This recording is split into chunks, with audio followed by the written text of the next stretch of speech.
Kai! Wallahi yau sai na ƙara aure a gidan nan. Ye? Na rantse da Allah sai na ƙara aure a gidan nan. Wallahi ba za ta yi ba. Allah kiyaye wallahi sai na ƙara aure a gidan nan. Wai a ye? Nan ba za a karo. Tafi da. Ai doki.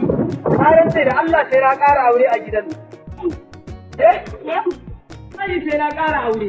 Wallahi. To sai ki hana ni. Sai ki hana ni. Lallai ma. Wai.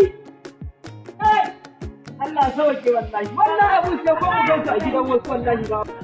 A'a dakata. Aure ne na ce zan yi. To wallahi da ki faɗa min ta ƙaryan nan faran fasa. Na fasa. Na za ka tsaya. Ana ne ni.